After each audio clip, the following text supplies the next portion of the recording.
Allora, io sono Katie Fogliani, capolista della Lega Nord. Quando abbiamo confrontato i programmi con il candidato sindaco Tabaro, diciamo che ci siamo trovati molto d'accordo su molti punti, tra cui la sicurezza e la famiglia, che sono due temi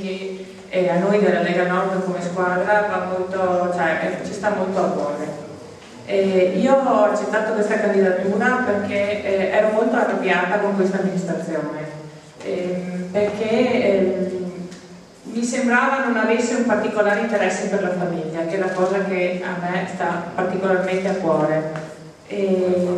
A me come mamma di 2 bambini e come imprenditrice, e quindi con le strutture che ci vanno dietro, una persona che lavora, una donna che lavora e con una famiglia da gestire. Quindi ho appunto volentieri accettato e mi sono messa in gioco.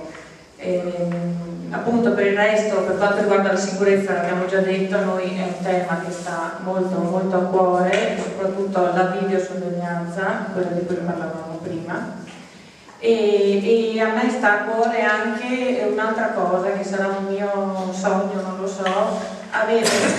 una città, le frazioni del Portoguaro. Io abito a Sant'Agnese, giusto per dare un'indicazione, dove i ragazzi, i bambini, quelli che non hanno ancora la patente, che si muovono in bicicletta, in motorino o in qualsiasi altro modo, possono farlo in sicurezza, cioè possono avere una pista ciclabile che collega il centro alle frazioni, quelle naturalmente più vicine, non certo quelle molto più lontane. E quindi questa è una delle cose, che possono avere dei parchi giochi dove possono giocare tranquilli senza avere l'angoscia di annegare una fontana, e questa è un'altra delle cose che a me sta particolarmente a cuore, che possono andare in bicicletta sulle strade senza trovare dei buchi che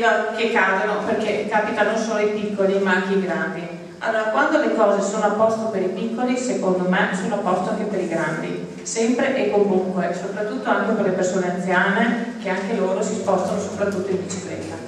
Ecco, io intanto direi che basta così, il resto del programma lo ha già detto ben chiaramente il nostro candidato, e quindi passerei la parola a questo punto al nostro Daniele.